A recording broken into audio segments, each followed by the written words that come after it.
Good evening, Oakdale family and friends. The time being 6:31 p.m., I'd like to call this meeting to order. Roll call, please.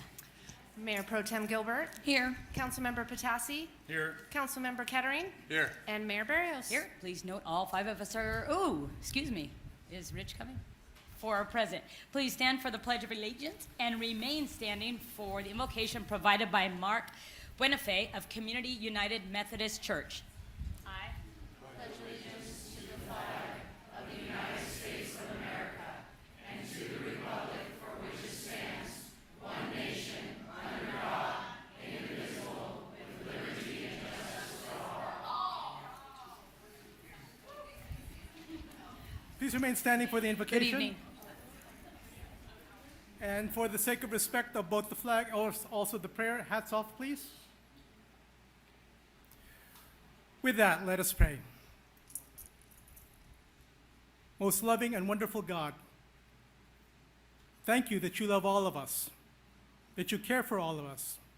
We thank you also for the blessings we have of being in this country, as we recently had the opportunity to practice that right to vote, and yesterday to celebrate our flag, of which we just pledged to, of being indivisible, with liberty and justice for all.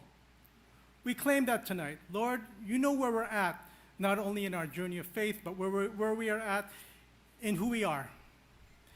We pray, first of all, for the sake of focus, of making the main thing, of the purpose of being community together, but at the same time that whatever is expressed, whatever that view is, that it is tempered with kindness, gentleness, and love. Thank you for the opportunity to express who we are, but also the opportunity to respect one another as well. Thank you so much for these things, and we pray for just a wonderful time. In Jesus' name, amen. Amen. Amen. Thank you. All right, we have rescheduled item 5.1. So next on the agenda is public comment. Hold on.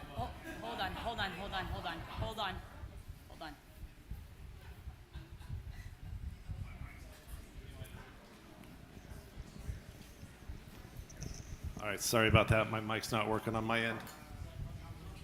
So we'll use this one. So before we get started, let me make a brief statement.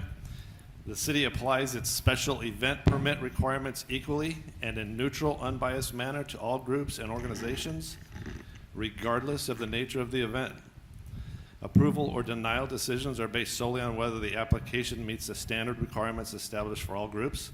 The approval of any event is a ministerial decision, not a discretionary decision.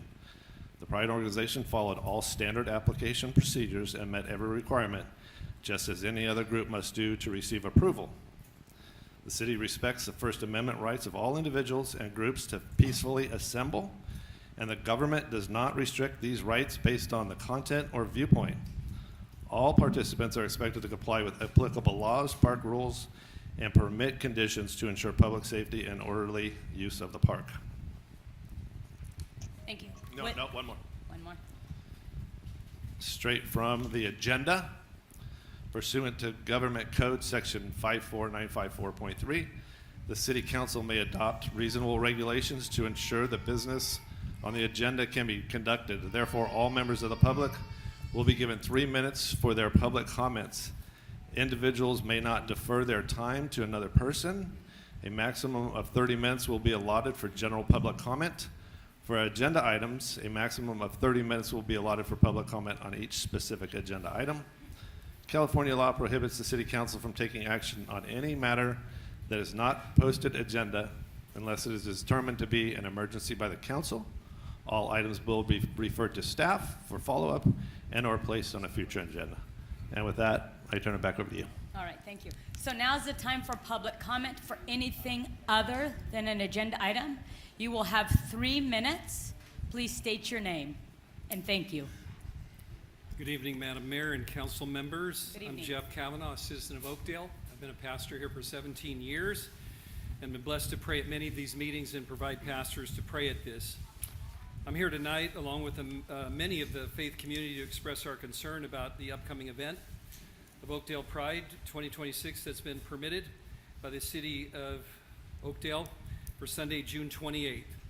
And I want everyone here to know truly the Lord Jesus loves every person here as I do. He lived a perfect life 2,000 years ago for 33 years, died on a cross to pay for all of our sins, and wants everyone to know him personally and to receive eternal life. So this is not personal. I love every person here, as does the Lord Jesus, and they can come to him for a personal relationship. And I want them to know that. What is the issue here is two factors that are present.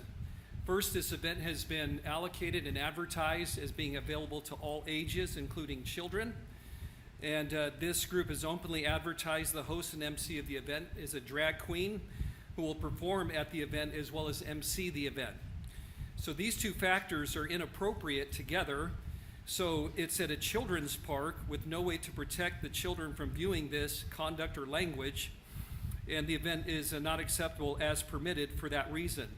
And unsuspecting mom or dad may send their children there unsupervised and see what they see. The city's pool is currently publicized as open from 12 to 2 that day. The event is from 10 to 2. So unsuspecting parents will also bring their children during the public swim time.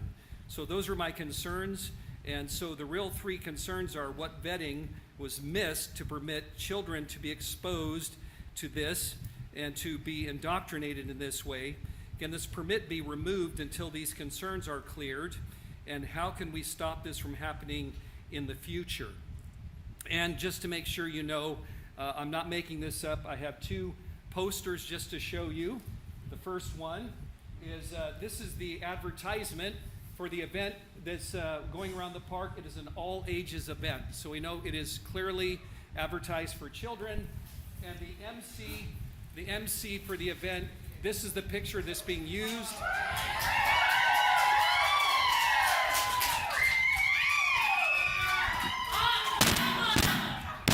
Everybody, we're going to have 30 minutes of public comments. We need to keep it respectful and appropriate. Cheering needs to be kept at a minimum or completely not at all. I just wanted that to be seen because that is the person that's being put forward is the person that these children will see. And so I'm objecting purely on the influence that it's going to have upon the children. Do you have any questions for me? This isn't question, this is just comment. Understand. I thank you, Pastor, very Yes, much thank for you. your work.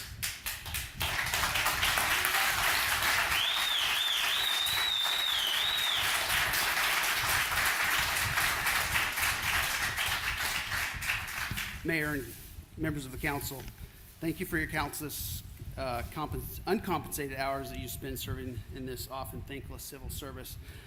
I also understand that staff has issued a permit for a so-called Pride event to include men presenting as women strippers.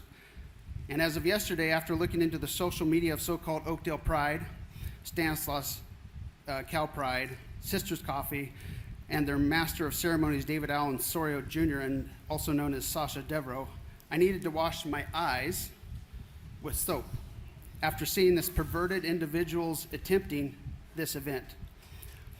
Did staff bring this to your attention or vote?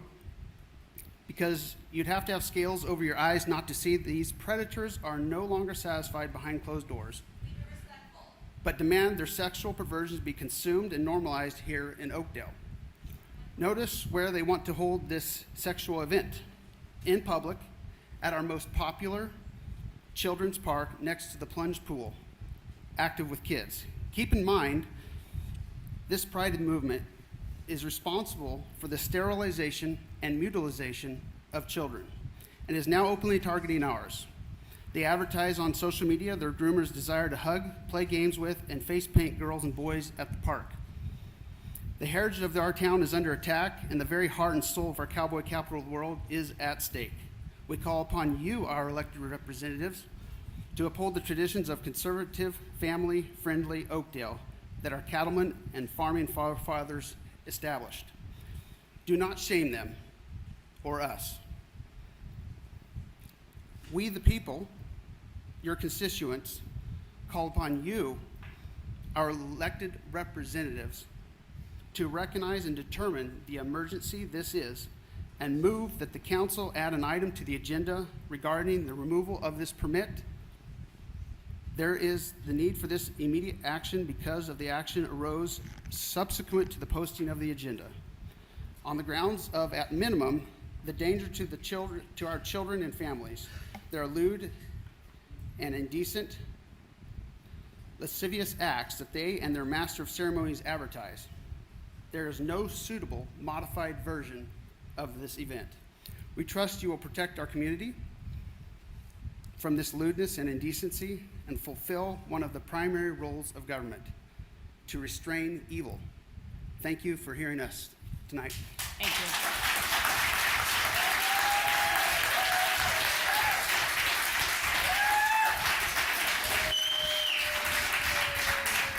All right, next, come on up. State your name, please, for the record. Hello, my name is Greg Pagani. I'm a longtime resident of Oakdale. I was raised here. I spent my whole life living here, and I'm here to thank the council and the people here today, not just for your time, but for permitting us to have Oakdale's first Pride.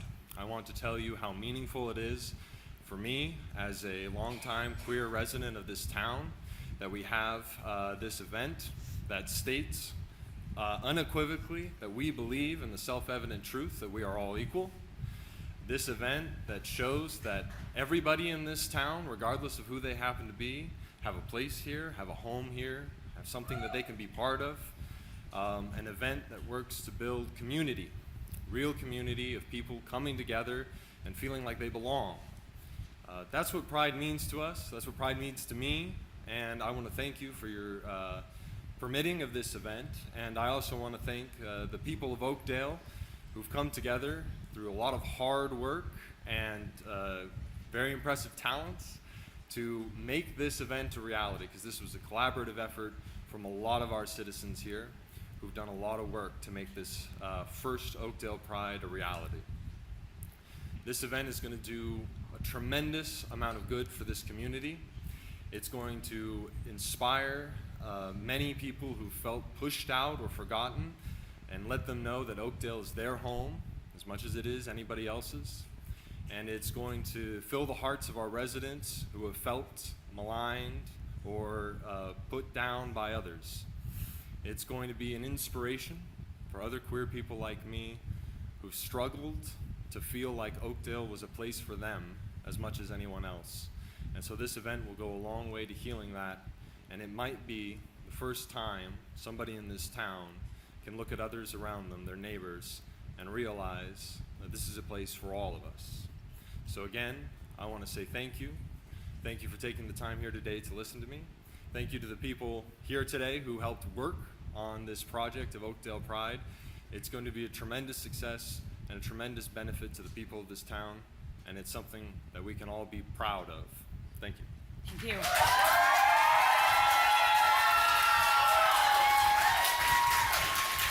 Good evening. Good evening, Mayor, council members, Mayor Pro Tem, city employees, and Oakdale residents. If you're here to support Pride in Oakdale, can you raise your hand? Thank you. My name is Harlan Diven. I serve as Deputy General Counsel for California Rural Legal Assistance, CRLA. For over 60 years, CRLA has been the voice for low-income Californians, farm workers, immigrants, families struggling with poverty, communities that are told that their dignity doesn't matter. Our dignity always matters. We are here tonight in an enthusiastic, unequivocal support of Oakdale's LGBTQ community and to congratulate Oakdale on its first Pride. LGBTQ residents of Oakdale are not asking for special treatment. They are asserting the rights that the law already gives them. Our Fair Employment and Equal Housing Act guarantees the right to public accommodations and public access for people who may, with different gender expression, different sexual orientation. We are protected under the law. That's not a political statement, that's California's law. The event Cal Pride is organizing on June 28th is itself protected expression. Someone just stood up and talked about that, and our council member here talked about it as well. The First Amendment of the United States and Article 1, Section 2 of the California Constitution protect just this type of event. It's content neutral. Oakdale has done the right thing. And as the council member stated, Oakdale has taken the correct steps to vet this event. There are neighbors in this town who may sincerely disagree with these rights as a matter of faith, and that's okay. The law protects that too, and it should.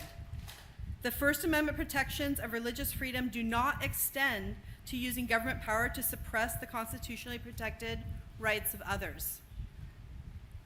That is a line that the law draws clearly. The research is also clear. 39% of LGBTQ youth seriously considered suicide in the past year. That has nothing to do with being LGBTQ. It has everything to do with stigma, repression, and societal rejection, which are incredibly powerful.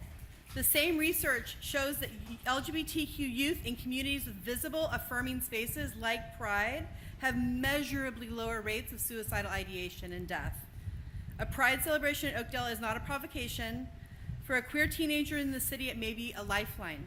Affirming spaces for LGBTQ youth and adults literally saves lives. Oakdale was built by people who showed up. Dairy workers, farm workers, Portuguese families, Latino families, the railroad workers who literally founded this town in 1871. The LGBTQ community in Oakdale is asking you to do the same, to have the dignity to be able to just show up, to be Thank you. visible and to belong. Thank you. Thank you very much.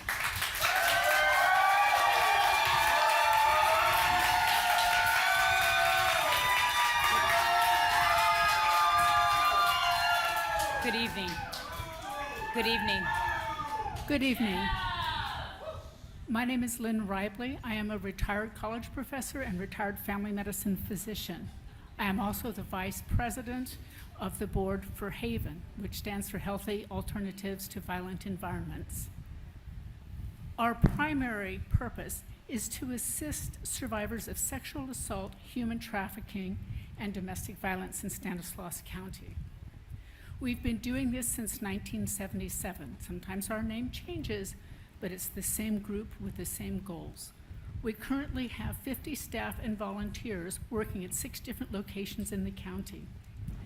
Every year, we provide services to over 2,000 survivors and educate over 1,000 community members about these problems. Last year, Haven provided over 200 services to over 50 survivors from Oakdale. Most of them are women escaping domestic violence, but not all of them. I joined Haven's board because I have spent decades watching the devastating impact of sexual assault, human trafficking, and domestic violence on human lives. And I have seen the fear that telling will only make things worse. I've seen the shame that comes because someone convinced you that what happened to you is your fault, or that somehow there is something wrong with you. I want to emphasize that Haven provides services to every victim, regardless of their gender preference, their gender identity, their orientation, immigration status, or their political views. We believe everybody is worthy of safe space to get away from violence. The physician in me pleads with you now to also recognize what Pride events are. They're events that tell marginalized people, often rejected by many elements of our society, that they are okay, that they are not defective, that they are worthy of our care and consideration, whether or not we understand or agree with all of their points of view about things. I hope that Oakdale will continue to support the Pride event that it's supporting this year, and that we will see many of these for years to come. Because as a physician, I know that when we don't do that, we see severe mental health problems, we see more domestic violence and abuse, we see suicides, and we see a lot of addiction. All of these things relate back to what happens when children and young adults are stressed by various events, including being told that they are not okay. They are okay, and Haven supports the Pride event. Thank you. Thank you.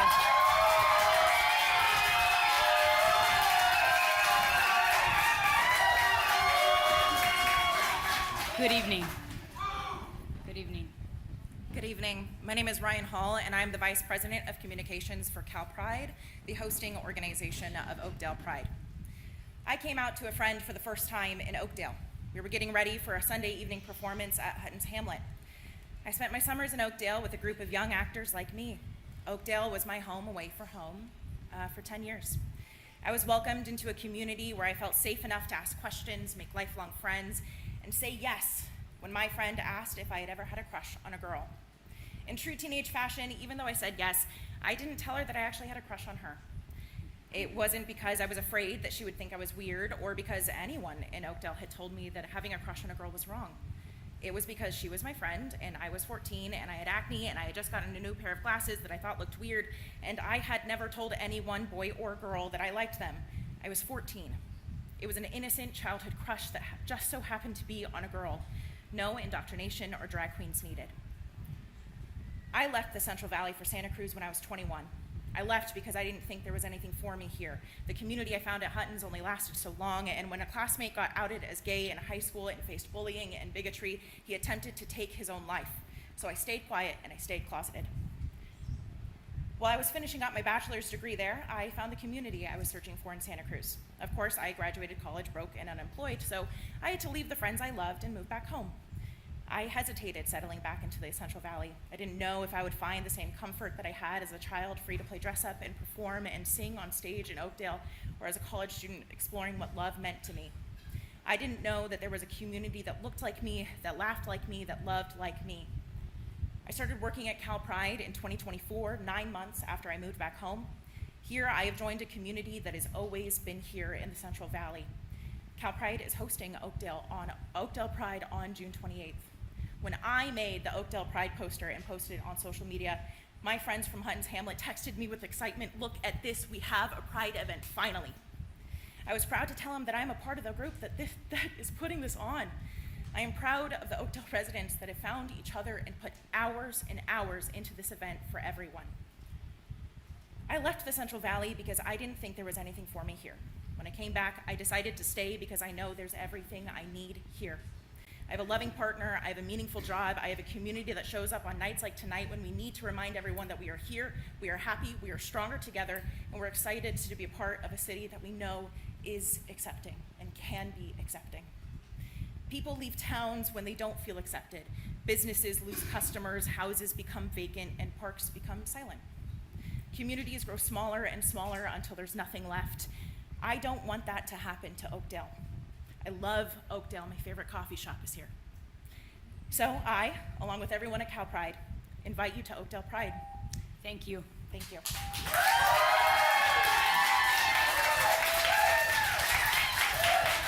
Good evening. Hi, good evening. My name is Natalie Kowalski. I am a queer veteran. I was active duty for nearly a decade, and during that time, I was stationed overseas in Japan, here at home in San Diego and Oak Harbor, Washington. I have 2 years of sea duty and 3 deployments under my belt. I was an aviation electrician and I worked on F-18 Super Hornets. Yes, like the ones in Top Gun. I was born and raised in California and I love my home. I love my home so much that when I was 19 years old, I raised my right hand while the oath of office was being administered to me and pledged my allegiance to this country. In boot camp, we learned how to be sailors. We are connoisseurs of the sea. We are welcomed into King Neptune's realm, with the dancing lights of the night stars abound and countless as we trek across the Pacific and beyond. We are sailors. While we were in boot camp learning how to navigate our new identities, we were also required to memorize a lot of things, from anchors aweigh to 11 general orders, from the fire tetrahedron to the correct tie-down knots. While some of these are lost to time, one will always remain, and that's the Sailor's Creed. I'm a United States sailor. I will support and defend the Constitution of the United States of America, and I will obey the orders of those appointed over me. I represent the fighting spirit of the Navy and those who have gone before me to defend freedom and democracy around the world. I proudly serve my country's Navy combat team with honor, courage, and commitment. I'm committed to excellence and the fair treatment of all. Even as a civilian, I hold myself to that declaration, and that is why I am here today. Adjusting back to a civilian life is a challenge with an indefinite end date. Many of us, including myself, experience immense trauma during our time on active duty, and truthfully, it's just not something civilians can understand. As the end of my enlistment was encroaching, many of my shipmates reminded me that the camaraderie and shared experiences of my time active duty was not something I would find many places. Reacclimating to society is a journey in which there is no clear path, many times no rhyme or reason, and certainly no time frame. However, there is a common denominator that has helped so many veterans like me, and that answer is our community. Community creates safety, safety creates healing, and healing creates pride. Coming from active duty to civilian life, after a decade of sacrifice and service to this country, I was alone, I felt defeated, I did not have a community to come home to, until I found this one.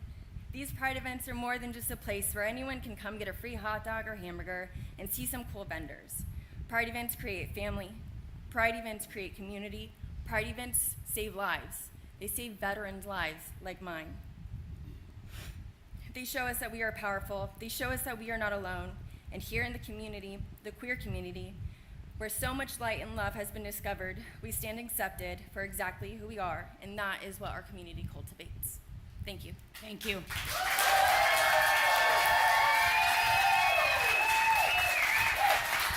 Good evening. My name's Kimberly McCarthy. Friends, when we look at the core of the biblical narrative, we are challenged to expand our understanding of love, belonging, and community. The foundation of our faith rests on a simple yet profound directive: to love our neighbors as ourselves. Yet we often place human conditions on a divine embrace. The Bible makes it clear that every single human being is fearfully and wonderfully made and created in the image of God. To reject members of the LGBTQIA+ community is to dishonor the divine reflection. In Romans 15:7, the Apostle Paul provides our blueprint: accept one another, then just as Christ accepted you, in order to bring praise to God. Christ did not demand people change their inherent identity before extending his grace. He met them exactly where they were. But today, our acceptance cannot be passive sentiment.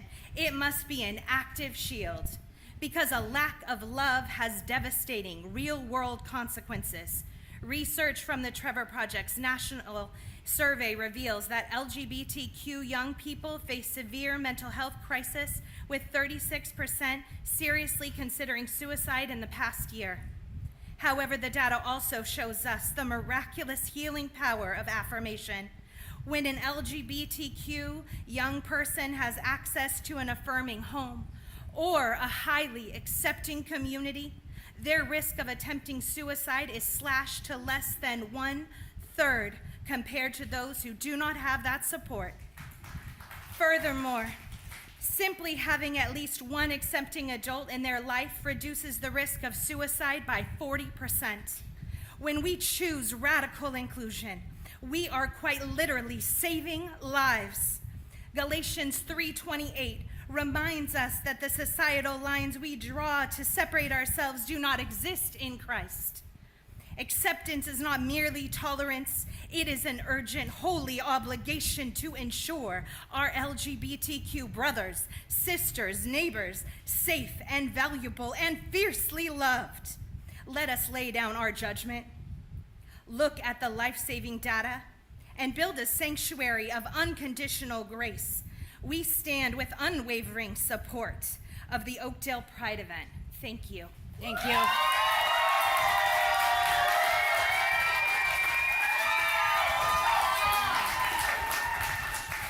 Thank you.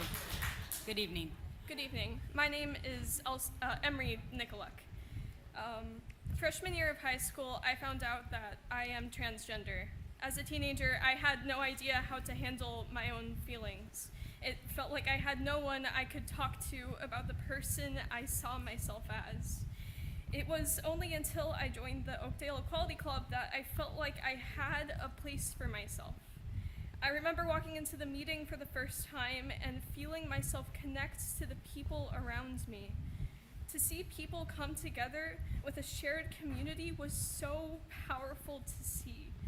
We were just kids trying to figure out who we were with the few adults that we had in our life to talk to. My senior year, I became the president of the Equality Club.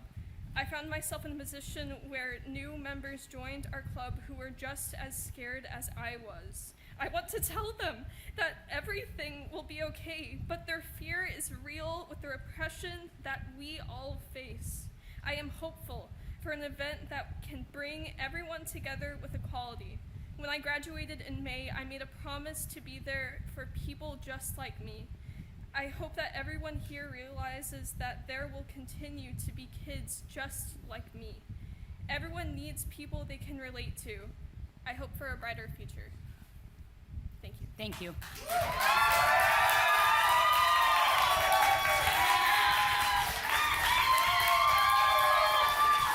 Good evening. Good evening. Will Good the evening. little timer go on? How are we doing with time, Colleen? Well, okay. Okay. Hello, my name is Elizabeth May. I've been in Oakdale for 55 years. I think I came here when I was 2. System, kindergarten through high school. My kids went here through kindergarten, high school. My son, that's on this picture, he called a pedophile and a groomer, is not so. But when I was in church, the deacon was. When I was in church, the minister was. I used to see ministers. My husband was on the board of the church. Ministers have affairs. There are sexual pursuits in the church as well. Anyways, now that I got that out, my children have been woven into the fabric of Oakdale. Their family has been here 150 years. They had ranches. We were with the cattle. We did the chickens. We did the goats. We did the farming. I've been here, done that. Did the eggs, had to wash them all. My point is that we've been here and we're still here. And as a woman, we've had to be out in public to fight for rights. As a woman of color, I have had to be out in public and fight for my rights. As a woman that has survived abuse, I have had to fight for my rights. Now, for our Pride event in the park, people had concerns. I know that this lady back here has addressed it from the faith perspective. I am a minister too, but I think I'd take my advice from a minister, maybe from the Methodist Church, who had their master's degree in theology. Thank you very much. Here we go. Leviticus says that we love our neighbors as ourselves. I was raised in the church. I was there 30 years. I taught kids' church. I taught Sunday school.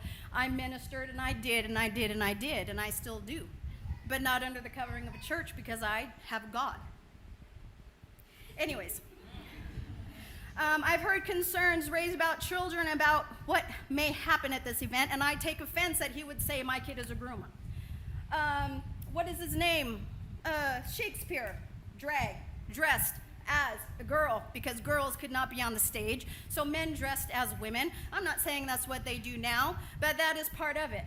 Our Bible has been changed variously for political reasons through the times. If we want to follow the Bible, maybe I should wear a burqa. Maybe I should cover my face. Maybe I should embrace the Middle Eastern type of life, which is okay. They like it. I prefer to have a skirt on and not my hair wrapped up. Let's see. For those who look to Scripture, I would simply point to Leviticus, like I said, that we love our neighbors as ourselves, not that they agree with you, not that they become you, not after they earn it, but God's love is God's love. And if the minister is going to preach God's love, then they got to do their due diligence and find out who the pedophiles, because half of them were in the church when I was in it for 30 years. All right? And I take offense because that is my baby, Sasha Devereaux.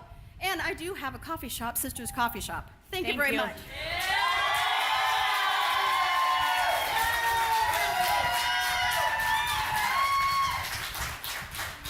Good evening. Good evening, guys. Is my timer started? Yeah. My name is Nayeli Alanis. I want to thank absolutely everybody, council members, community, for coming down here, sharing your thoughts, listening to everybody, even though we all have our personal beliefs. And it's really hot in here, so thank you guys. I really appreciate it. I came on here, I wasn't planning to speak, but I wanted to say that I was born and raised in Oakdale my entire life and have been very openly gay to everyone that I've met in my life because I am not ashamed. I am not embarrassed for being who I am. And it really breaks my heart to see that I've grown up with a bunch of these people in these rooms, work with community projects such as Love Oakdale, the clothing drive, the food drive, or even gone to church with half these individuals who share such hate and judgment. It breaks my heart because growing up, there was nothing wrong with me. To this day, there is nothing wrong with me. I shouldn't have ever been told such disgusting and belittling things for being who I am. And it just breaks my heart to see we are holding an event to show our pride, to show that who we are as people. Not to fill your children with nasty thoughts, not to fill you with nasty thoughts, but to just embrace ourselves, and there's nothing wrong with that. I have grown up in a very, very religious household, and I still attend church to this day. And one thing that I will tell everybody here is that my God taught me to love everybody, that everybody is your neighbor, to love all, accept all, appreciate all. Regardless if you believe that this is something that's controlled, it really isn't. It really isn't, because God knows I've tried to change myself so much to fit in to this stigmatism. Pride in Oakdale is here to teach people that they belong, that they don't need to go seek an external route that is, it's forever. And that is why I think it is so important to remain kind and respectful to every individual in this world, because you have no idea what they're going along with in their life. Thank you, guys. Thank you.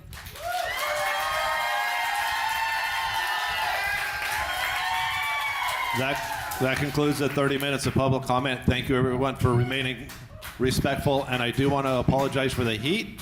We thought it was fixed, and apparently it's not. So, again, that concludes public comment. We're actually exceeded fire code for the attendance. However, I asked the fire chief that's here to give us an exception so that everybody could participate. So, thank you, everyone. Should we take a brief recess for Am I allowed to everybody? speak? So we're going to go ahead and take a brief recess for those of Am you I that allowed would to like to speak? leave. That was the end of public comment. That concludes the 30 minutes. We're going to be on recess. Jerry, are we going to address so people have questions answered, or are we going to address This topics? is public comment. So from the city's Closing it perspective, we're not going to answer questions. Excuse me, I waited patiently. Can I please speak?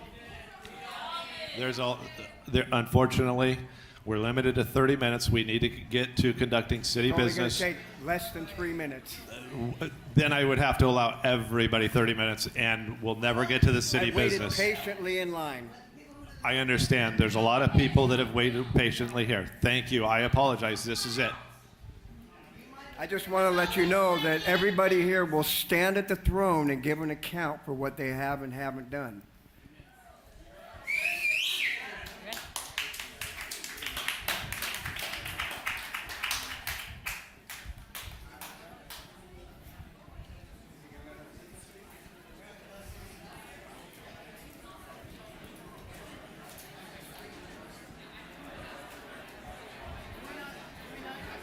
After the break?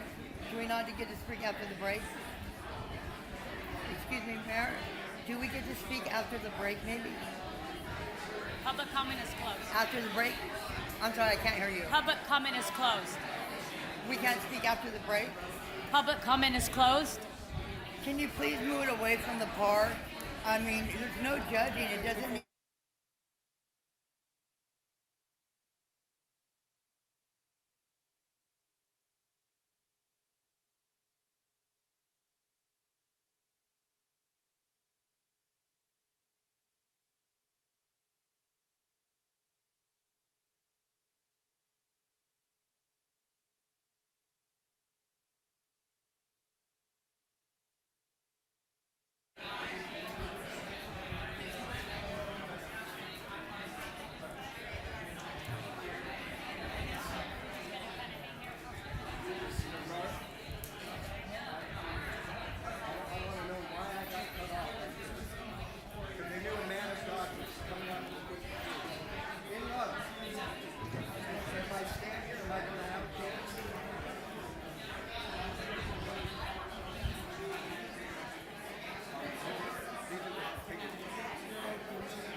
Thank you very much.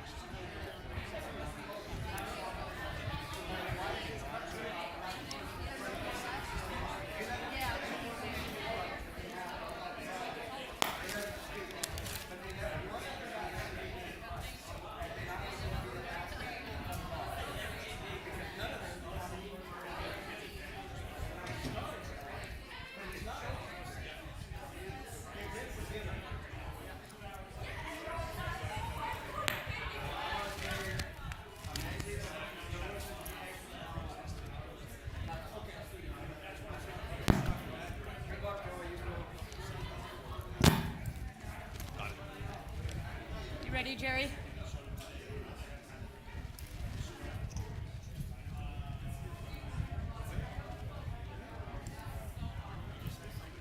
All right, we're going to go ahead and get back to our meeting. Jerry, you ready? All right, so next item on the agenda will be the City Council consent agenda. Would any council member like to pull an item to discuss? If not, this is an action item. I don't believe the item has to be pulled, but I need to recuse myself from, I gotta get the number right. You're at 912? 9.11. Vital or Vineyard? 9.11. I need to recuse myself from voting on that one.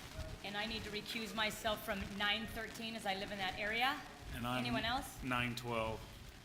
912? All right, so this is an action item. I motion to approve. Yes. I'll second with the exception of 9.11. 11. Okay, first and second, roll call, please. Mayor Pro Tem Gilbert, Yes. Councilmember Kettering, Yes. Councilmember Patassi, Yes, And- recusing from 912. and Mayor Barrios. Yes, recusing from 913. This passes. Thank you very much. All right, now's the time for public hearing. Consider the proposed annexation of the Lariat subdivision. We're going to hear from the city manager, and then we'll go into the public hearing. All right. Actually, Finance Director Oh, excuse Avila me, will. Finance Director Albert Avila. It is. Good evening, Mayor and Council. In 2007, the city established the Community Facilities District 2007-1 for the purpose of establishing a special tax paid by new residential property owners to help offset the additional costs of providing public safety services to the new residents. The proposed annexation of 94 residential parcels will provide funding for these services mentioned above. The funding also include the cost of personnel, equipment, maintenance, and professional contract services within the public safety. On May 4th, 2026, the City Council adopted Resolution 2026-037, declaring its intent to annex territory to the CFD 2007-1. This is the property that is to be annexed. It is on G Street next to the mini storage. The proposed maximum annual assessment for fiscal year 2026-27 is $706.40 per unit, or $58.87 per month.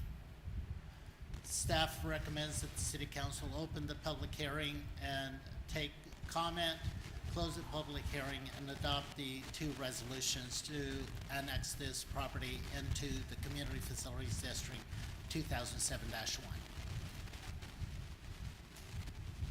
Any questions? All right. The public hearing is now open. Anyone wishing to speak, please state your name for the record, and you will have 3 minutes to provide your comment. Any comments or protests? Public hearing is now closed. Will the city clerk now announce the results of the owner's property? Mayor and City Council, the city received 100% in favor of the levy of special taxes for the Lariat subdivision CFD 2007-1. All right, so I will now open this item for discussion with the city council members. City council members have questions, comments, concerns? I just want to thank the city manager for explaining to me in detail what all this meant. This between the difference between this and annexing the land and that kind of stuff. And I think I have a pretty clear understanding of it now, and I'd move to approve. Any other comments? The 1,300 pages were pretty clear. Agenda packet, so it's a lot of things to digest. So. All right, so we have a first. Second. Roll call, please. Councilmember Kettering? Yes. Mayor Pro Tem Gilbert? Yes. Councilmember Patassi? Yes. And Mayor Barrios? Yes, this item passes 4-0. Thank you, Colleen. You're with me here. All right, 10.2. Next item, tonight's agenda, public hearing to consider the annexation of territory to the City Oakdale facilities for the Lariat. Albert, there you go. Mayor and Council, in August 2015, the city established the Community Facilities District 2015-1 Maintenance Services for the purpose of establishing a special tax paid by new residential property owners to help offset the costs of providing services related to the maintenance of streets, streetlights, drainage facilities, and treatment of stormwater runoff and landscaping to the new residents. The proposed CFD annexation of 94 residential parcels will provide for these services. And on May 4th, 2026, the City Council adopted Resolution 2026-038, declaring its intent to annex the territory into CFD 2015-1 and set the public hearing for tonight. Again, this is the property on G Street. These are the engineering estimated costs, and with an annual assessment with the proposed assessment of $672.15 per unit, or $56.05 per month.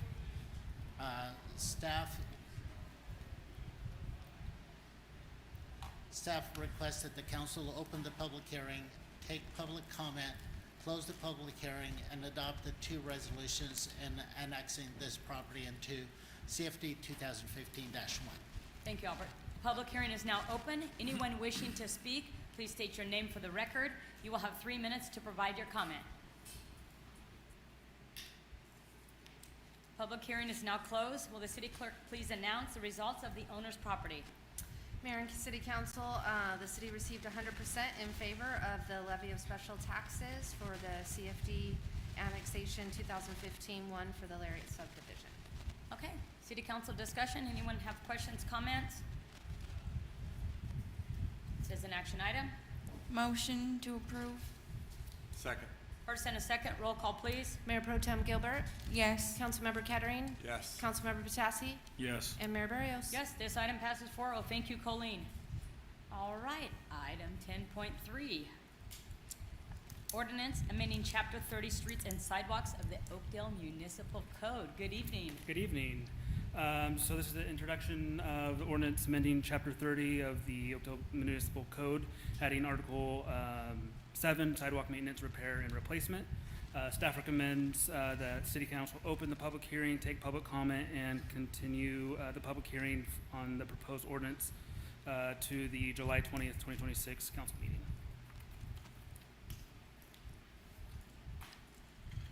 Excuse me, sorry. We will be requesting, public hearing is now open. Anyone wishing to speak, please provide your name, and you'll have 3 minutes. All right, public comment is now closed. Would a council member like to make a motion on this item? Motion to approve. Motion to continue to July 20th. Motion to continue till July 20th. Second. First and a second, roll call, please, and Mayor thank Pro you, Tem Colleen. Gilbert? Yes. Councilmember Kettering? Yes. Councilmember Patassi? Yes. And Mayor Barrios? Yes, this passes 4-0. Thank you, Colleen. All right, 10.4, good evening. I'm back. All right. All right. 10.4 is an encroachment ordinance.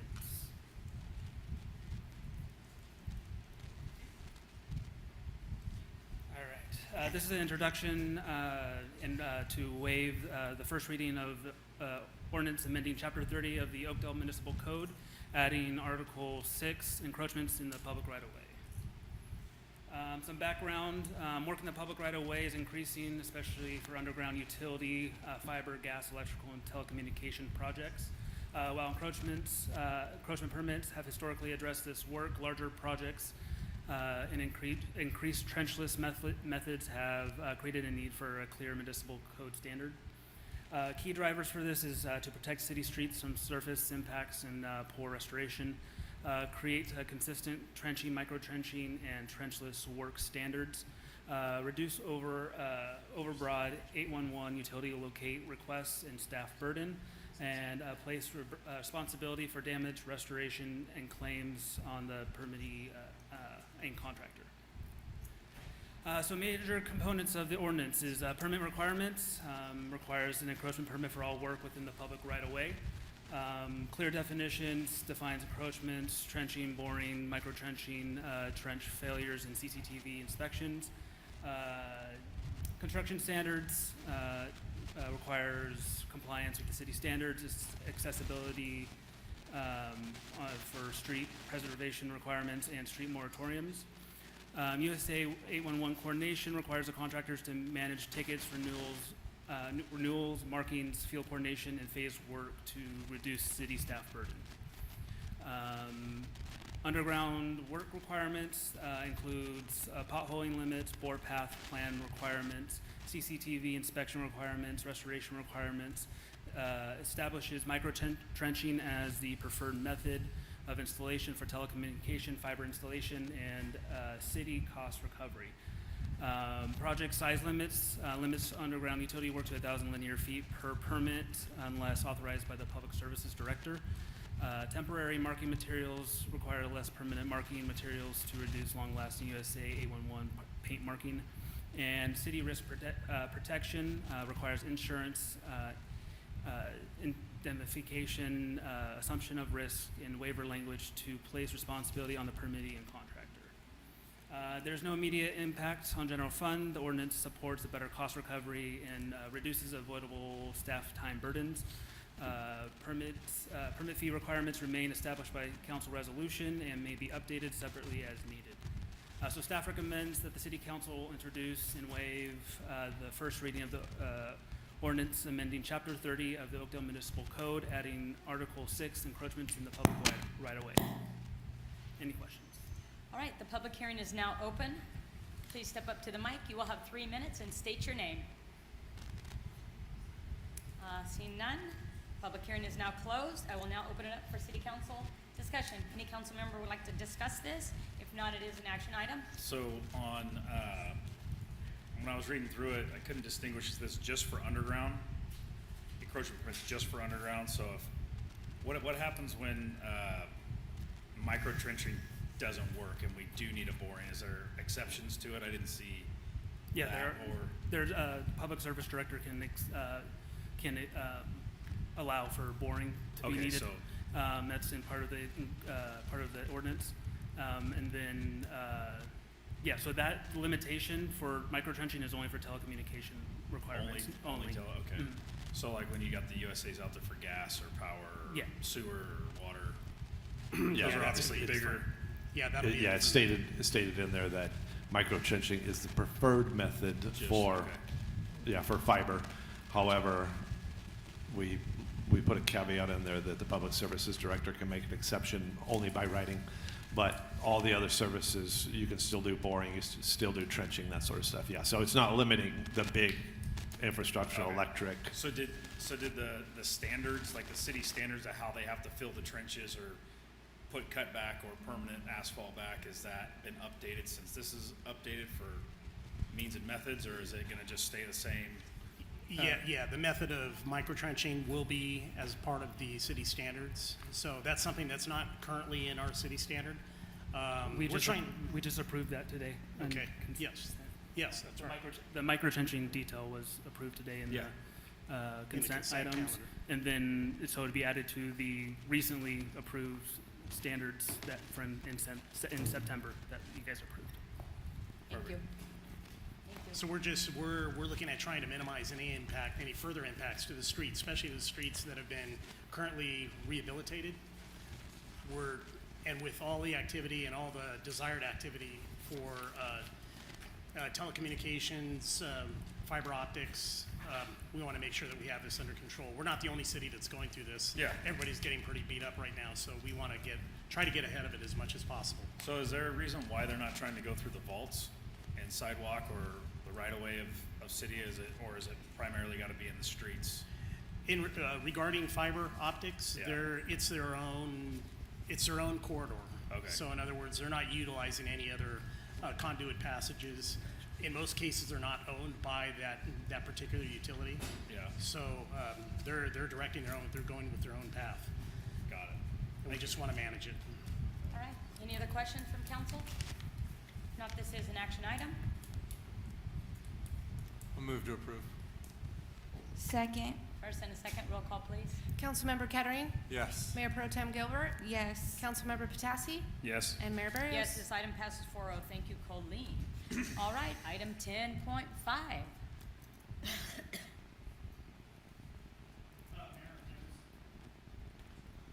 Mayor, members of the City Council, we have a consultant that's on point with this. His name is Luke from Four Leaf Planners. He's been on point with our housing element. Mark Niskanen is also here, our city planner, contract planner. He's here to assist in case there are any questions that may come up. Luke is going to give the presentation for the housing element. Luke, before you get started, if you want to raise the podium, you can. Just push that button. Excellent. I think we're good, actually. Hi. Good evening, everyone. Thank you very much, Director Gravel, for the introduction. Good evening, Mayor Barros and Council. I can't hear him with the fan. How about, is that better? Okay. Let's do that. Okay. Good evening, everyone. Thank you very much for the introduction. Once again, my name is Luke Lindenbush, Supervising Planner with Four Leaf and the Project Manager for the city's six-cycle housing element update. Going through the structure of the housing element, some of the main components of the housing element, substantially similar to the draft that was out for initial public review about a year ago.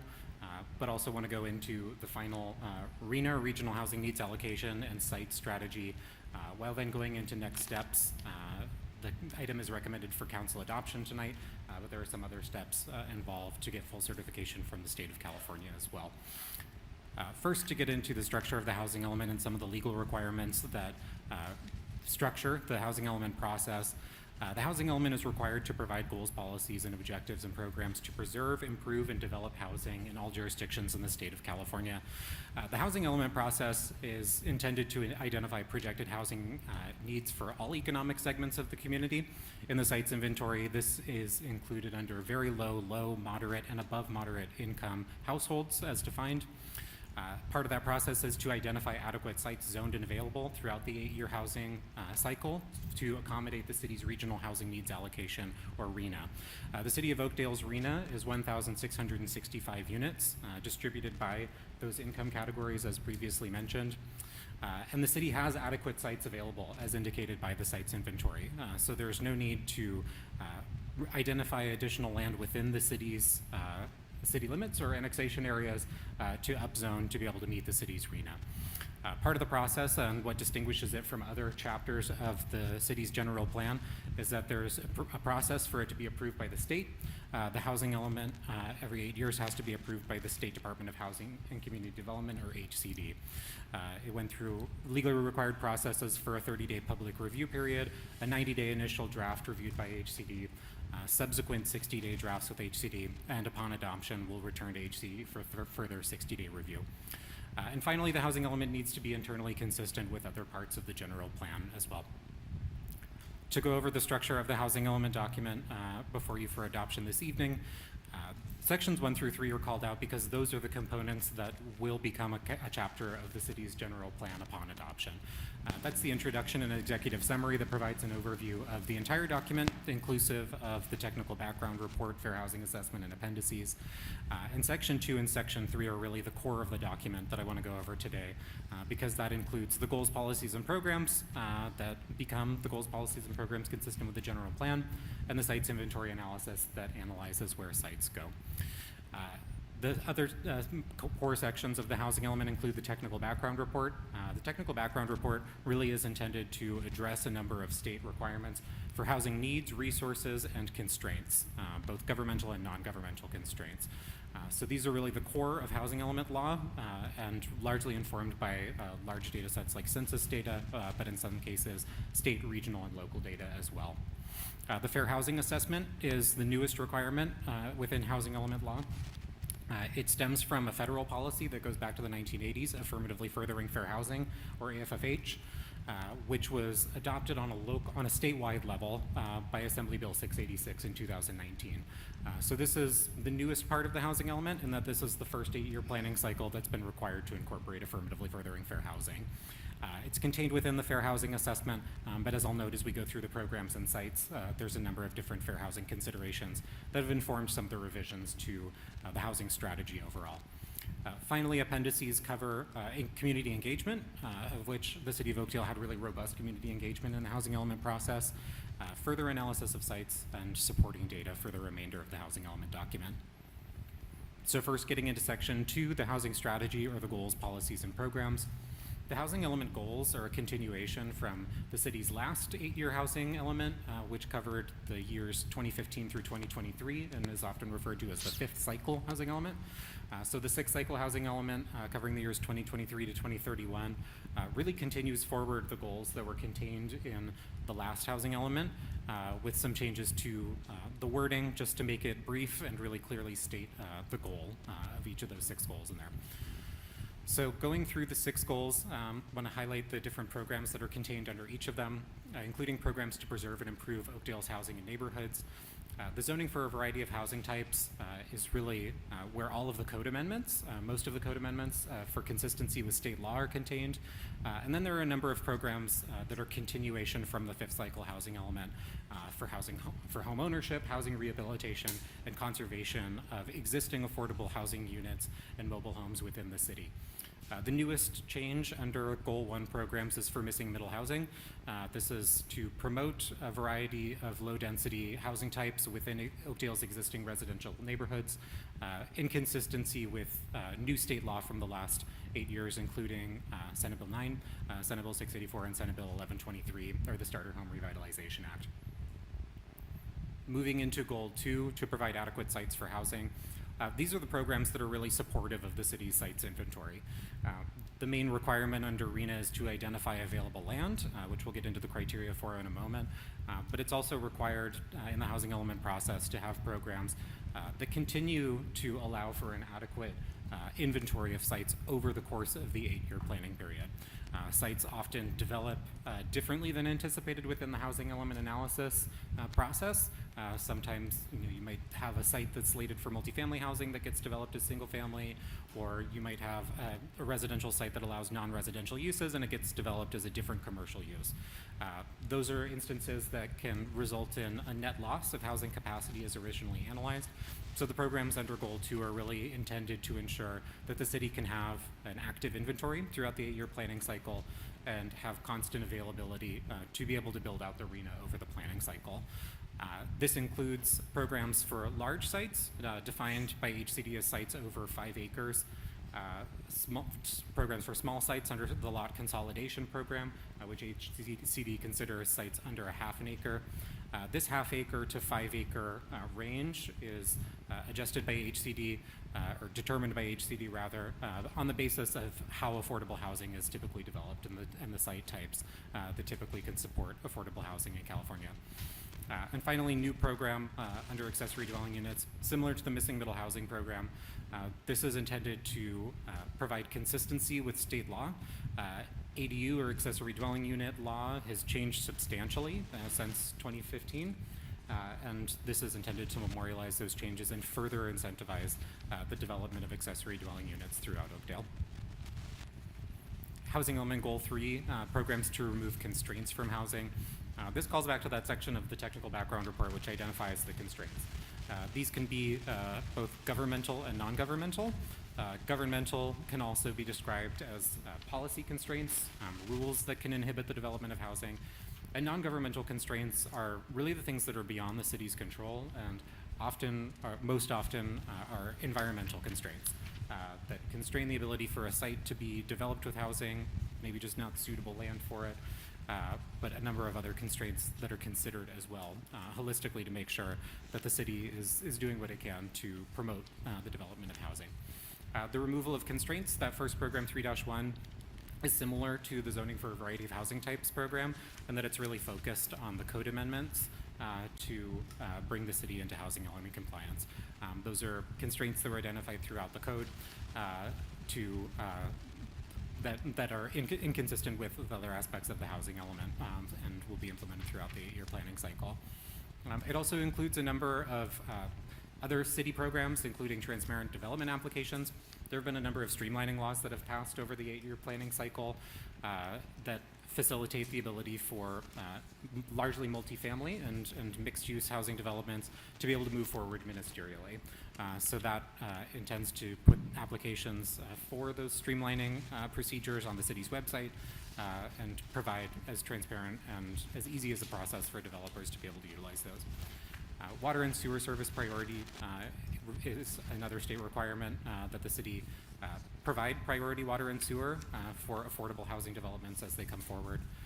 Parking reductions, another one that's really focused on code amendments to achieve consistency with state law that's changed over the last 8 years.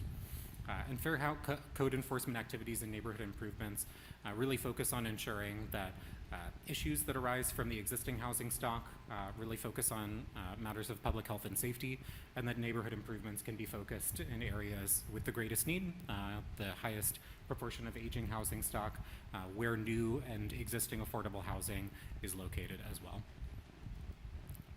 Under Goal 4, programs to promote equal housing opportunity. Much as the last programs under the last goal were really connected with the technical background report and constraints in particular, equal housing opportunity is really focused on programs to implement the findings of the Fair Housing Assessment in addition to the needs and resources sections of the technical background report. That's inclusive of stakeholder engagement to reach out to local service providers and regional agencies throughout the planning period to support the implementation of housing element programs. These are really developed with the intention of leveraging the resources that are available on the county and state level, always with that intent in mind, especially for smaller cities, to consider what can realistically be done over the 8-year period and where capacity can be leveraged beyond city staff as well. Anti-displacement actions, removal of impediments to fair housing, equal housing opportunity, housing choice vouchers, also known as Section 8 vouchers, all really intended to leverage existing regional and state policy to implement the fair housing assessment. And reasonable accommodation is intended to provide support for people with disabilities to ensure that reasonable accommodations, often to provide single step or other accommodations that can be provided by the city through the provision of a ramp or other accessibility modifications to an existing home can be provided on a ministerial level over the counter in an efficient process for Oakdale residents. And finally, looking at the programs under Housing Element Goals 5 and 6, combined these because they are interconnected with each other in some ways in terms of ensuring that there are place-based strategies, another expanded requirement within housing element law over the last 8 years, to ensure that the city, throughout its improvements that it's making on a neighborhood level, can be done with consideration of where the highest need is existing and where, upon the development of affordable housing and with existing affordable housing, both naturally occurring and deed restricted, the city can be focusing its energy to ensure the best amenities possible for all Oakdale residents of all incomes. So that includes programs for place-based strategies to align the city's capital improvement program with the actions within the housing element, ensuring that where sites are located can be in proximity to good schools, good transit, good parks, grocery stores, things along those lines. And transit housing balance in the same vein, ensuring that the capital improvement program can really be focusing on areas where if there are sidewalk gaps, if there are safe routes to schools that can be enhanced, that is done in connection and consideration with the findings of the housing element. Going into RHNA and housing sites in Section 3, once again, RHNA is the Regional Housing Needs Allocation. This is a process that's determined on a state level every year in each cycle, 8-year cycle. There's a number of units that is required to be zoned, have zone capacity for across a statewide level, which is then dispersed to the COGS, or Councils of Government, in this case, Stanislaus Council of Governments, which is then provided to the city on an income basis. The fulfillment of RHNA is first done through pipeline projects, the projects that are already under application or approved or under construction within the planning period, and then projections for accessory dwelling unit production that is determined by an average of the city's production over the last 5 years. Then the best site that you can use for in terms of sites beyond pipeline projects and ADUs is a vacant site because it has the highest likelihood theoretically of developing, the fewest constraints to development due to existing uses. However, the sites inventory also includes analysis of non-vacant and underutilized sites. The city has a number of parcels that have a developed use on a portion of the site, but are a relatively large site that may have additional development potential. So for any non-vacant sites that are included within the housing element inventory, only the vacant portion of that site has been considered. So looking at the breakdown of the site strategy overall, once again, we have 491 units in above moderate income. That's largely market rate units, a good amount of single family subdivisions that are supporting the fulfillment of the above moderate income RHNA in Oakdale. ADU projections, looking at a total of 24 units and very likely going to exceed that given the fact that the city permitted 11 ADUs last year. Vacant sites covering the lion's share of the RHNA. There's a requirement within the under housing element law for at least 50% of lower income sites to be facilitated on vacant sites, otherwise triggering further analysis. So well over 50% of the city's lower income RHNA is accommodated on vacant sites. And then non-vacant sites and religious institution sites are also called out as well. The reason that religious institution sites are called out separately is because there are additional development incentives and mechanisms for sites that are owned by religious institutions to be able to develop 100% affordable housing under the streamlining provisions of Senate Bill 4. So we called those out and established a program within the housing element to support the development of affordable housing on religious institution sites. For the total sites in inventory, you can see there's a healthy surplus for the lower income and above moderate income RHNAs. That's largely because the goal is not for the city to end up in a no net loss position over the next 8 years and have to go back and reopen the housing element and readopt it. A healthy buffer is important to make sure that as sites develop with other uses, the city will nevertheless be able to accommodate its full RHNA over the planning period. There's a slightly smaller buffer on moderate income. That's really common with housing elements, given the lack of funds as there are for lower income units for affordable housing, and that above moderate income generally is what the city has developed over the years. That's okay. The buffer is substantial enough on lower income to be able to count up. You can't count down in terms of being able to cover the city's RHNA, but there's a healthy buffer on the lower income to be able to cover moderate income. So that leaves overall a surplus of 743 units in the site's strategy. Moving then into community engagement, we were very excited to see that there was a really robust response from the Oakdale community with nearly 600 survey responses bilingually provided. And many thanks to city staff for going out there, putting up flyers throughout the community, inviting members of the community to take this survey and identify which needs they wanted to see reflected in the housing element. Housing affordability was identified as a top priority. A majority of respondents indicated that their housing costs have gone up over the last 5 years, both renters and owners. Not an unusual story for any community in California, right? But especially for first-time homebuyers and young families, there was a strong interest in there being opportunities for people to access home ownership within Oakdale. Oakdale is a great place to buy a home. It's a great place to raise a family. So no surprise to see that reflected in the survey responses here, and really tried to emphasize that as well in programs to ensure that the city continued to pursue home ownership at a variety of income levels.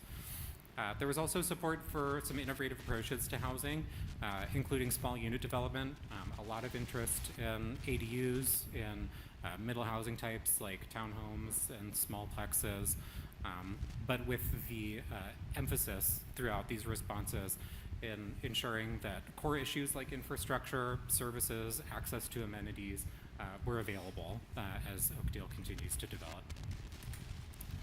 So that going a little bit into the next steps, we have received findings from the Department of Housing and Community Development, or HCD, that the draft housing element, after a couple of rounds of subsequent draft, have been found in, are substantially compliant with state housing element law. The city will not be found in full compliance with housing element law until a handful of zoning text amendments, like in zoning for a variety of housing types program, like in the removal of constraints program, are implemented. So Planning Commission adoption was held, and the Planning Commission recommended to the City Council adoption last Tuesday. We're here at the adoption hearing this evening. The zoning text amendments will move forward for implementation to the Planning Commission in July. So we're really tracking closely behind adoption hearings to ensure that we're on track for certification. The adopted draft element will go to HCD for 60-day review. They will have a full 60 days to review the document. However, as they have already found the document substantially in compliance with housing element law, it should be a relatively straightforward process that then will lead to certification. So with that, the recommendation is that, consistent with the Planning Commission recommendation, staff recommends the City Council adopt by resolution the 2023 to 2031 housing element update, and also authorize staff to file a notice of exemption in accordance with CEQA statute and guidelines. So with that, Madam Mayor, I will turn it back to you. All right, thank you. A lot of information. Public hearing is now open. It's now time to take public comment. Anyone wishing to speak, please state your name for the record, and you will have 3 minutes to provide public comment. All right, seeing none, the public hearing is now closed. I will open the item for City Council discussion. Can there be more clarity provided for the, going through all this, and then at the bottom we see the recommendation is, and also authorize staff to file notice of exemption. What if Oakdale can't meet what the state's requiring? You know, the need just isn't there. Is that what that exemption request is for, or some way of Oakdale not being in the crosshairs because we can't meet a bigger city requirement? So from a CEQA perspective, it's a notice of exemption because there isn't any rezoning that is planned. There's no substantial impact that would need to be assessed under CEQA addendum or a full EIR. So it's exempt from CEQA. Staff has found that it's exempt from CEQA for that reason.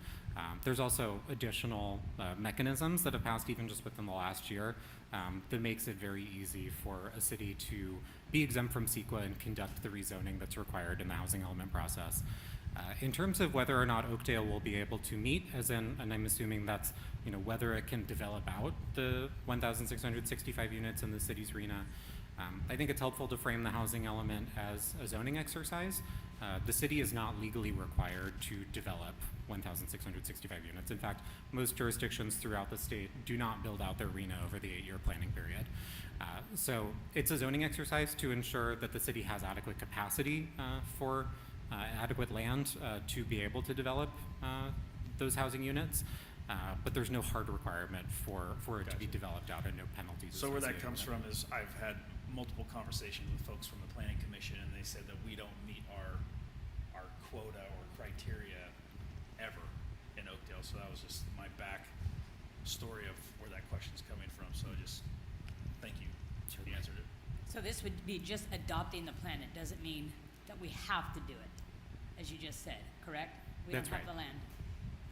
Anything you'd like to add to that, Jerry? That sounds correct. We can't force people to build homes in Oakdale.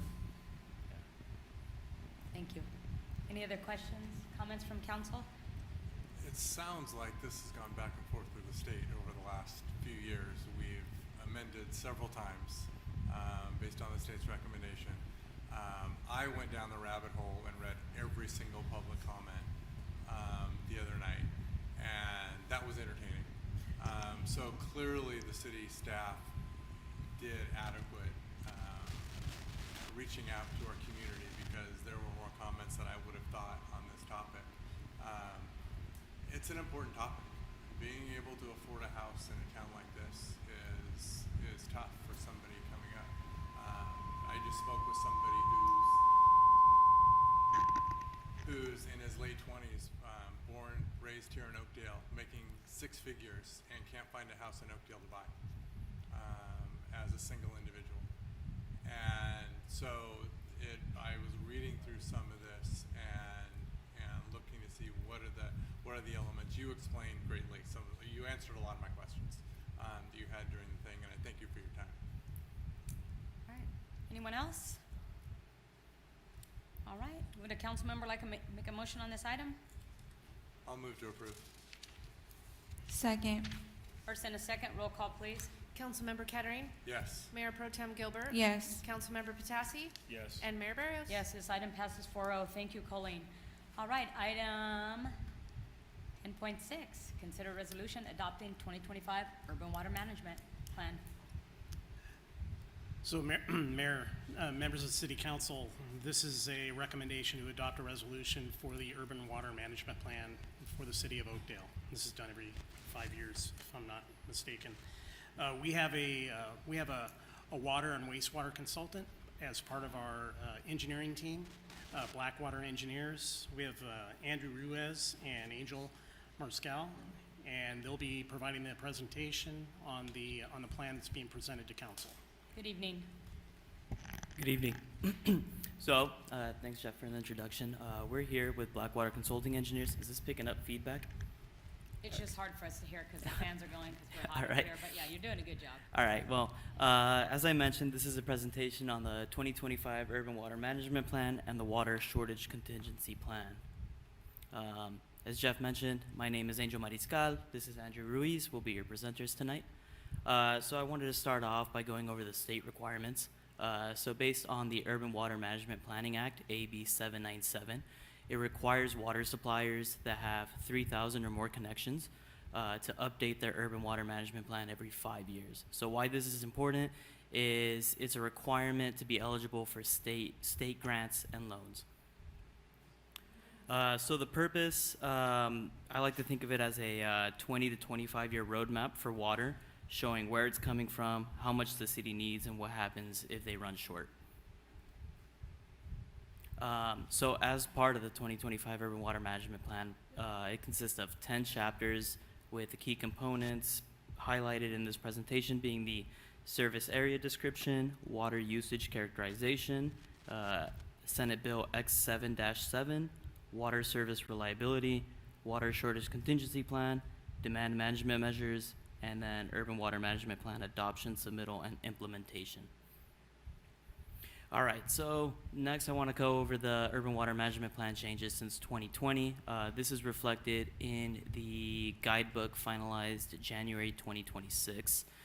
So we saw minor adjustments to the water code, classifications for suppliers to multiple public water systems, changes to the urban water management plan submittal tables included in the report, 2028 water loss standard reporting, lower income housing water use monitoring guidance, and finally groundwater recharge and storage reporting guidance. All right, next I just want to give a brief system description. As of 2025, municipal connections is approximately 8,000. Volume of water supplied is approximately 5,000 acre feet with a population of 23,231 residents. And the map there is showing the land use for the city limits, consisting mostly of residential, agricultural, and commercial.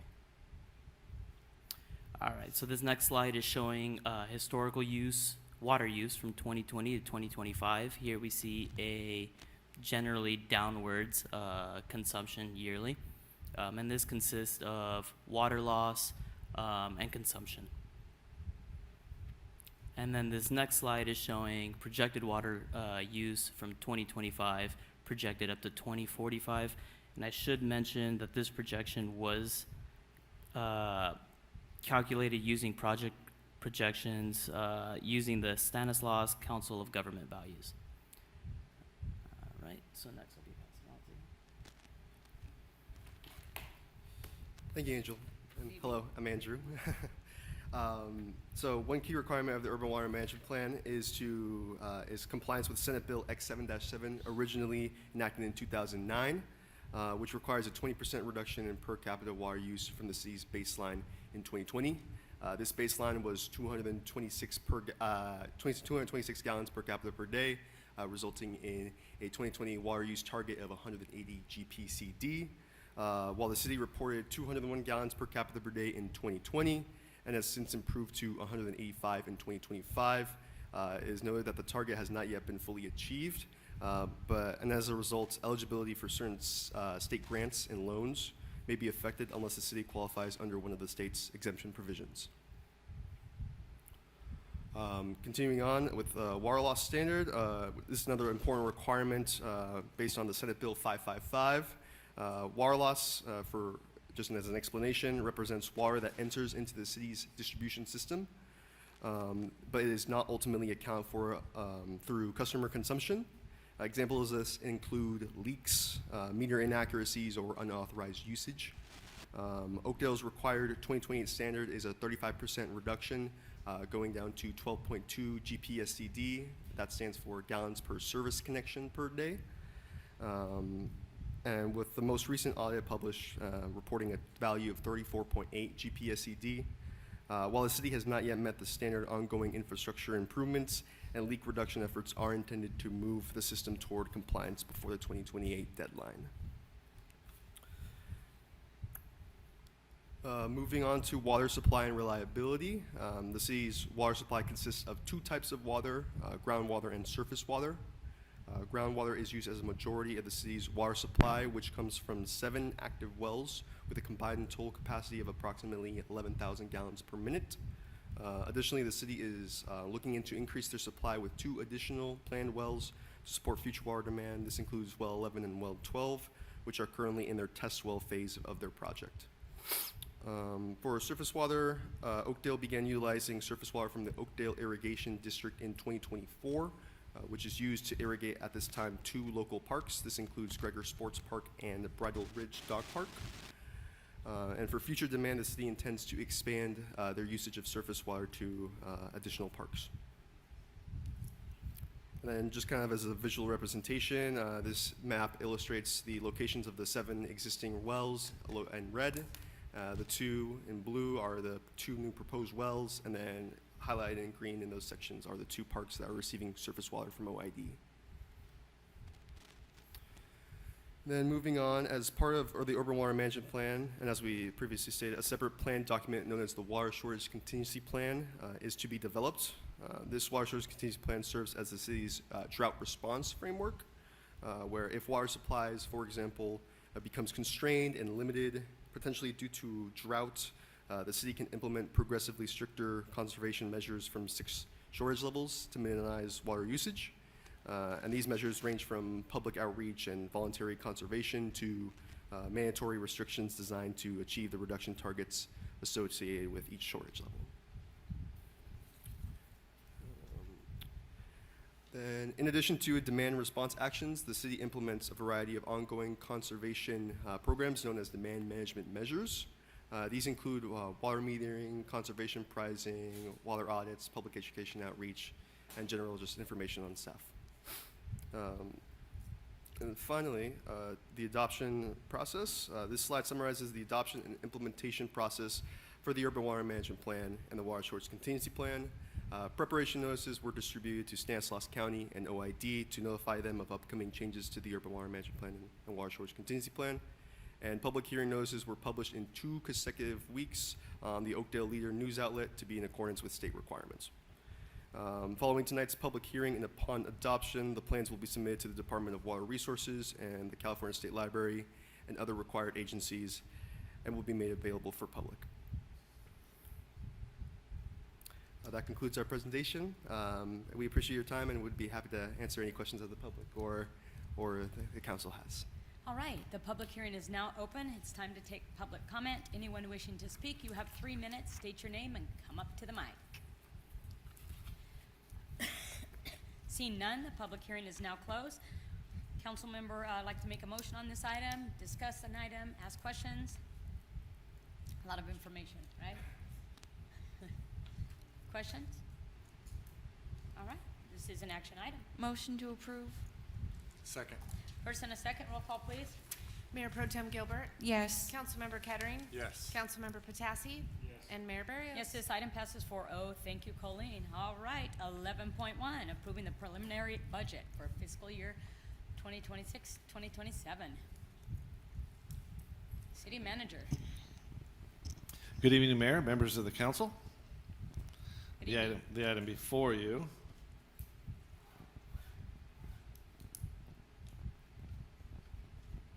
is to consider a resolution approving the fiscal year 26-27 preliminary budget.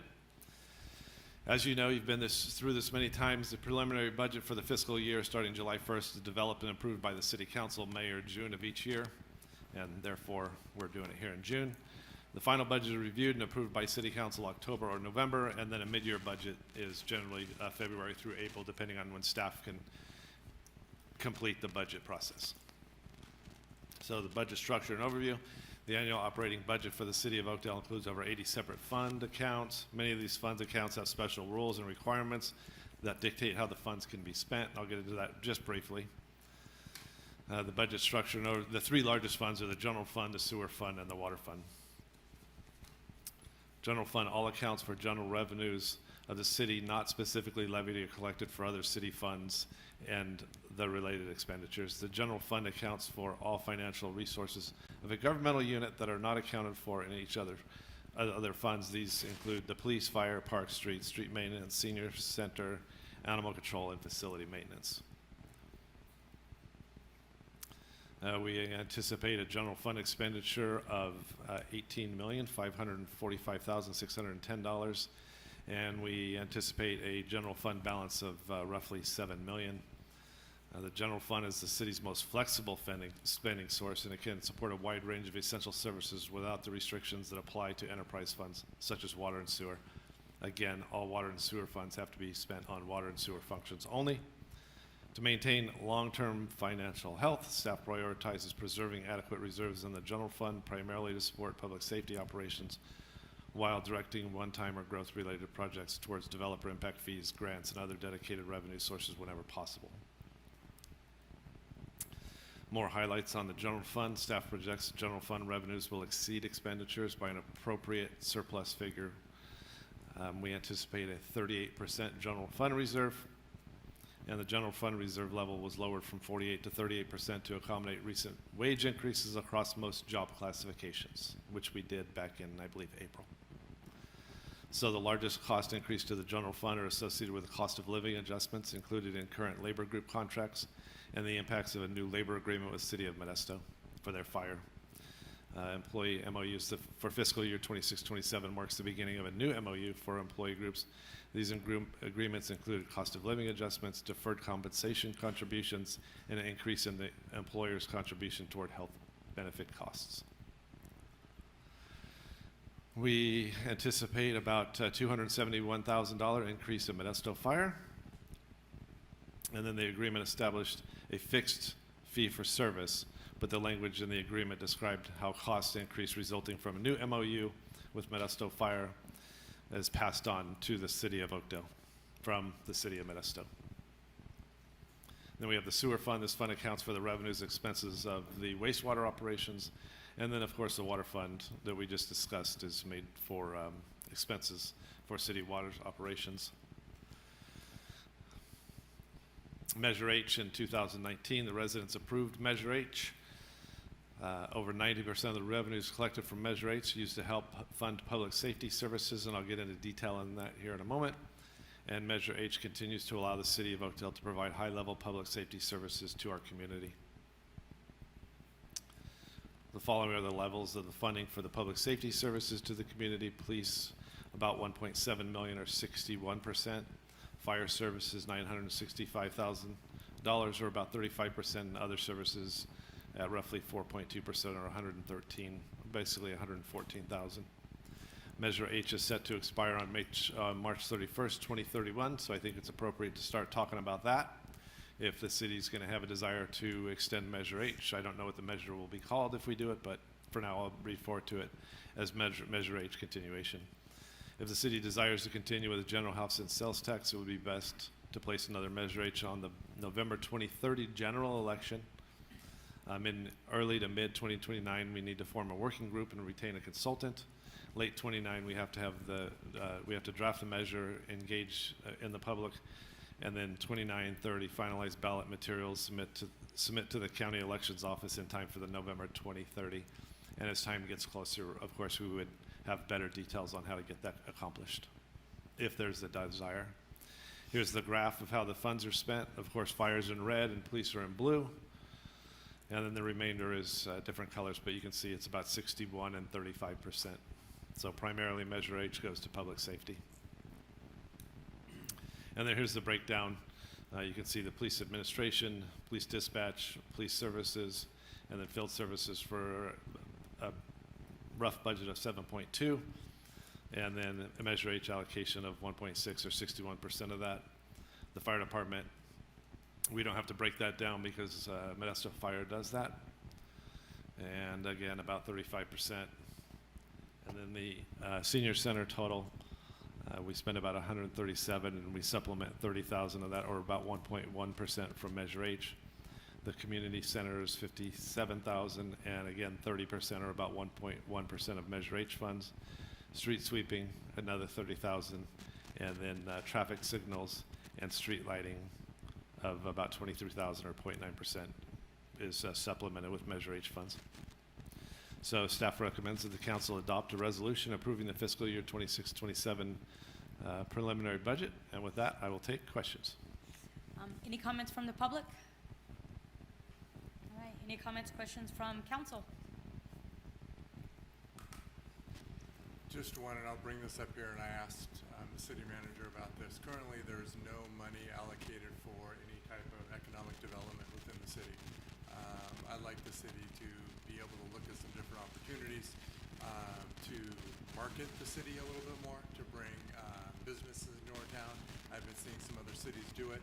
I know there has been plans to do this, but I think that moving forward, you know, we see a lot of vacant buildings in the city of Oakdale. I am personally not a fan of government controlling private industry because government screws it up. But I think by marketing maybe some sites that we have that are available, putting it out to the individuals who might be interested in opening a business, I think that can only benefit the residents of Oakdale. Can I respond to that? Absolutely. So prior to this, and without staff knowledge, we did have an employee come to us with an economic development plan and how to fund it and have it revenue neutral. So that is something that we're going to be looking at and potentially bringing back to council if the administration determines that it's something that we can make work. So we have a strong plan forward for that. Hopefully we can make it work. I do want to say since 2014, we've had at least a 40% reserved, and we definitely have prided ourselves in that. And I see the 38% reserve, and I know we will get back up to 40. And there's a lot of different things going on. We're paying more for everything. And so please, let's make sure and keep that, because I know we definitely pride ourselves in that. And thank you for your diligence. Yes, and I actually went to council and recommended the 38% because staff was getting significantly behind with our competitors. We needed to bring our employees back up to a rate that is competitive because we don't want to train them. We don't want to be a training ground in any of our services, any of our public safety services or any of our public services. So I think we made the right decision. Talking with the finance director, I think we have a strong plan moving forward. And I think we're budgeted at 38% with potentially reaching the 40% without any more budget adjustments, but potentially having some savings in the near future. Thank you for that. Any other questions, comments from council? If not, this is an action item. I'll move to approve. Second. First and a second, roll call, please. Councilmember Kettering. Yes. Mayor Pro Tem Gilbert. Yes. Councilmember Patassi. Yes. And Mayor Barry. Yes, this item passes 4-0. Thank you, Colleen. All right, 11.2. Chief, how you doing? Excellent. Good. Green light. There we go. Better? All right. Good evening, Mayor, council members. Tonight, I'll be asking for consideration of a resolution authorizing the purchase and installation of replacement dispatch center monitors. The Oakdale Police Department Communication Center serves as the city primary's public safety answering point, receiving emergency and non-emergency calls for service, dispatching police resources, and coordinating the transfer of fire and medical emergency information to the appropriate responding agencies. Dispatch personnel rely on multiple computer-aided systems, including computer-aided dispatch, records management systems, mapping applications, state and federal law enforcement databases, radio communication software, and telephone systems to effectively perform their duties. Dispatch personnel routinely monitors multiple applications simultaneously while handling emergency and non-emergency calls for service, coordinating police responses, assessing law enforcement databases, monitoring radio communications, utilizing mapping and telephone systems. The ability to efficiently view and manage information across multiple platforms is critical to maintaining situational awareness and supporting effective decision-making. The current dispatch workstation's configuration consists of 6 standard monitors at each dispatch position. While this is functional, this arrangement requires dispatchers to view information across numerous smaller screens, resulting in increased monitor bezels, greater head and eye movement, and more complex workstation layout. The proposed monitor upgrade will modernize dispatch workstations by incorporating larger, higher resolution displays that allow information to be displayed more efficiently while maintaining access to all required applications.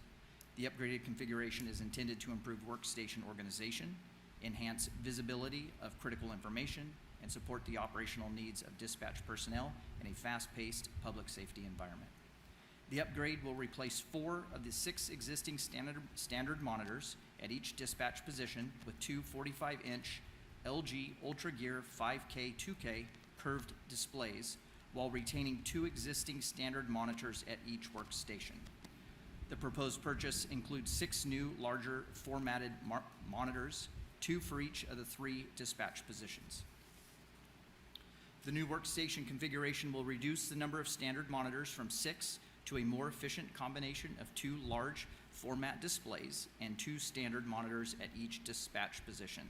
The 45-inch displays provide significantly greater screen space and resolution than traditional monitors, which allow dispatch personnel to organize multiple applications across larger, continuous display surfaces while maintaining dedicated screens for essential functions.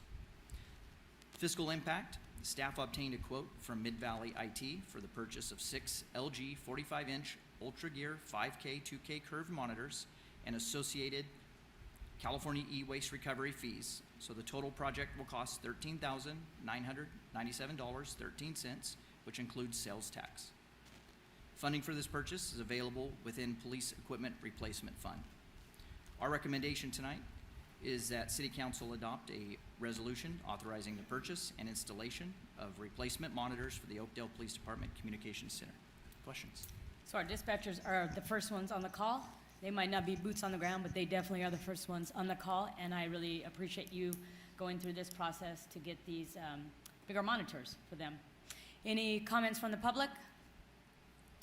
Comments, questions from council? I have a few. Sure. When were the current monitors purchased for? I was told about 5 years ago. 5 years ago. Are they still in pretty good shape, or are they They're functional. Yeah, they're good. Does this, since it's, I'm going to say 14,000, just to round up. Yeah. Does this 14,000 financially hinder any other areas of the dispatch and its sustainability in any way? It hinders anywhere? No, absolutely not. Because we have the budget set up for equipment and things like this, and correct. Is this like, is it every 5 years that monitors are replaced, or is this just the new ones that are affordable now type of? Well, from my understanding, the curved screens have come down quite a bit in cost. Other agencies in our area are running with this format or this display. It's definitely more efficient. You're able to put more and a larger formatting, putting everything so you don't have, 6 screens. So now you're really down to the bezel that's in the middle, the little bar. You don't have that thing that's in your viewpoint way, so everything's on one screen in front of you. Gotcha. Okay, thank you. Thank you. Any other questions from council? Also, these monitors are not going to be removed. We are going to be putting them in storage to be used for other workstations at a future time. So they are going to be recycled and used within the Future organization. workstations for what? Any other staffing, depending on, we may.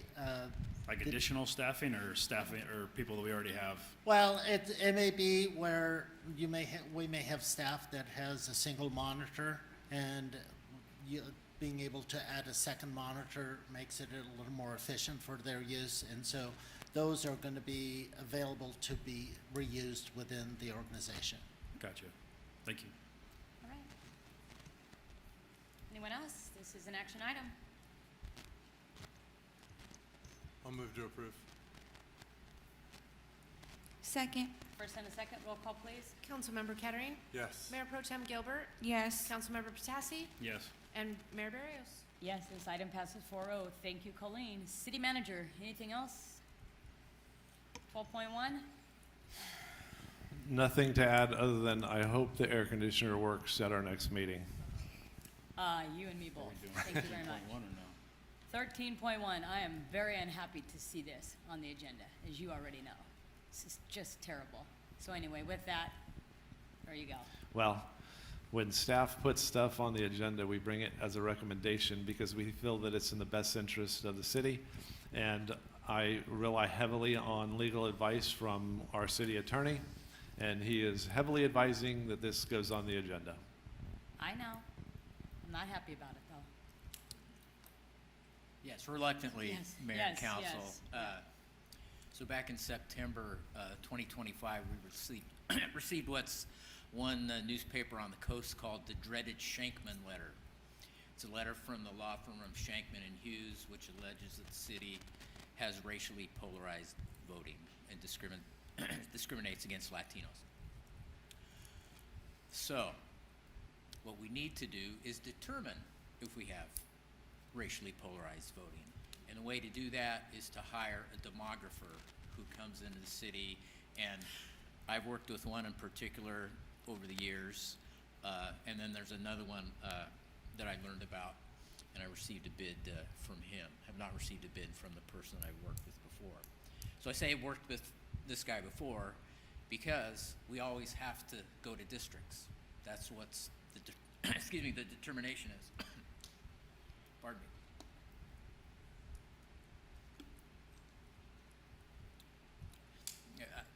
I won't read all the staff report, but suffice it to say, City of Modesto tried to fight this in 2003. They lost. They had to pay $3 million in attorney's fees and had to go to districts anyway.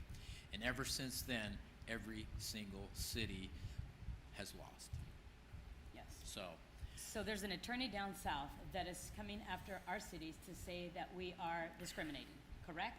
that we All have over. racially polarized voting in violation of the California And even Voting Rights to our Act. local hospital, they call them district, but they don't call them district. So if we don't approve this item, we could get fined, which is this guy's really fighting us.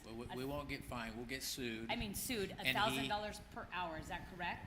It's been up to that. He just won a case, I believe it was in Santa Monica, and that's probably gonna be another one that's in the millions. We'd probably just be in the hundreds of thousands, I say just, but, you know, relatively What size speaking. were those Let me put some clarification to this. All we're bringing is by minute order, retaining a demographer to tell us what we need to do, if we need to go to district elections or if we don't need to go to district elections. This is not going to district elections. This is simply retaining a demographer that's going to tell us if we have to go to district elections, how to divide the city up into districts. That's all this is. We're not going to district elections right now. This is the process. Well, this is the first step. The first step in the Okay, process first is hiring the demographer that can tell us if we can go into districts or if it's not going to help to go to districts. So basically, it's like hiring a consultant, just like we did for the housing element, the water from Blackwater's presentation. Basically, this is, you should look at it similar to a consultant that's going to come in and see if we need to go to districts and then come back and give us a recommendation. And at that point, that's when we'll either vote on it or we'll come up with some sort of a decision on how to move forward. So the attorney alleges we have racially polarized voting. The demographer determines if we do, and then we make our decision Right. based on that. And the cost is approximately 40 to 50,000 is my estimate. And if we don't do this, we can get sued. We can get or sued. Like the other communities are Be that are forced very. to go to districts anyway and Yes. pay hundreds of thousands of dollars, if not $1 million, in attorney's fees. Again, it's So an Tom, attorney down Tom, south. correct, make sure I'm stating this right. We can either hire a demographer to do it, or the attorney that's suing us is gonna hire the demographer and do it. And he already has his answer in the letter. Yeah, well, So my He's- only he's question, done- yeah, he's my done his question is more process, is it says that you're recommending that, we go out to solicit bids. Will it then come back to city council to approve? Yes. The demographer? Okay. Yes. Exactly. So all we're doing tonight is asking for somebody who meets whatever qualifications of a demographer to submit a bid, and then it'll come back to us at a future time to approve or not approve. There's only a few that do it, so yeah. okay, with that, any comments from the public? All right, this is an action item. Comments, concerns from the council? You already know how I feel about it, but, yeah, this is, I would hate to see our reserve go any lower because of this, so I motion to approve. Second. first and a second, roll call, please. Mayor Pro Tem Gilbert, Yes. Councilmember Kettering, Yes. Councilmember Patassi, I vote no on legal extortion. I think this is absolutely ridiculous, and this is the first step into allowing it to go any further. And it needs to be a hard stance. Those other cities were a lot bigger than Oakdale, a lot different demographic than Oakdale. Every town is unique, city is unique, and just a blanket way to extort cities, I think, is absolutely ridiculous. So I vote no. I Mayor do Barrios. agree with all of that, but I also agree with Mayor Pro Tem, Ms. Gilbert. We've talked about this, we've tried to fight it, and I sure don't want the city reserves to go down because we're getting charged $1,000 an hour from some attorney down south, and I know you've worked on this, Tom, and Good thing water rates and Jared. sewer rates are going up. anyway, so with that, I will approve, 3-1. Thank you. All right, any council member have an item?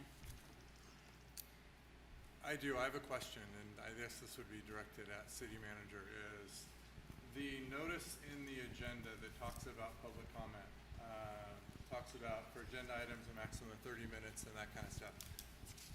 Where did that 30 minutes for public comment come from? Was that an administrative decision or was that a council decision? I believe that was a council's decision years and years ago. That statement in there has been in nearly every, I think it's been in every agenda that I've ever seen for the city of Oakdale. I'd like to see, and I don't know the process to do this, 'cause I've never asked for something like this. I'd like to see a process to extend that 30 minutes to 1 hour for public comment in case of items like tonight, where we have a plethora, big word, of individuals who want to come speak. I believe we have an obligation to hear them, and I'd like to see what it takes to bring it back to us. If it's a resolution, if it's what to extend public comment from 30 minutes to 1 hour. I'll defer to Tom on that, how we move forward with that. It's a council decision. We could put it in your council section here at the end of the meeting. So you'll bring it to council as an agenda item?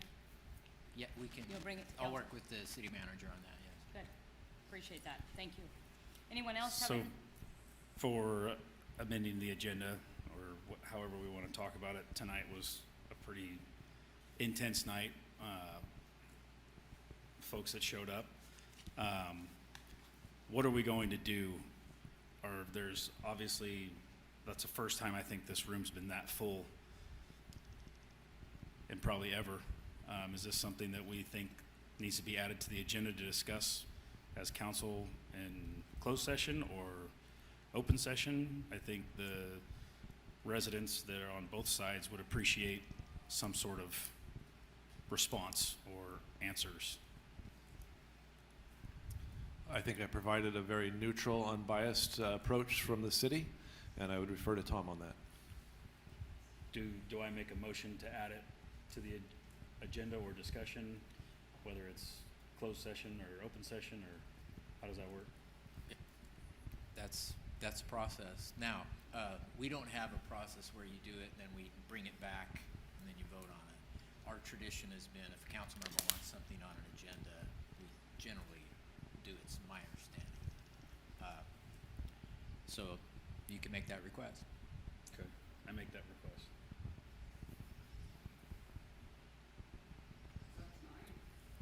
Are they gonna do I don't know. a motion? That would be for, you couldn't add it tonight because it doesn't meet the requirements for an emergency. Enough time. But it's, you know, it's a I think in ministerial. best interest for both parties that showed up. I think they need some sort of answers of. As the chief pointed out, it's a ministerial decision that's been made. So you can bring it back to talk about it, but it wouldn't change that decision. And that be what it may, I think everybody walked out of here tonight without having, if you get closure or not, I don't know what you would call it, but does that make sense what I'm asking or trying to get at? I'm just trying to think, if your goal was to change it. My goal is just to get what I requested is, both sides left here, it seemed pretty unanswered or not having an answer, so to give the community an answer or a opportunity for whatever the case may be for us to discuss it after everything that we've heard tonight or seen tonight too. So. Yeah, we couldn't accomplish, actually at this point, somebody who opposed it would have to go to court to say, city, you need to stop this. I'm asking the question so people that are tuning in can know, and so that's actually the next, practically speaking, that would be the next step. okay, and that's the answers I think I'm trying to get at for people that are looking for some sort of closure or answer. So I don't know. No, public comments closed. Thank you. All right, anyone else have a comment? Want to wish everybody happy Father's Day and for everybody to join us at the All-American Bash, Saturday, June 27th, 5 p.m. at Dorado Park. You can look us up at oakdaleenrichmondsociety.org. Next meeting will be July 20th. July 20th at 6:30 p.m. Meeting adjourned.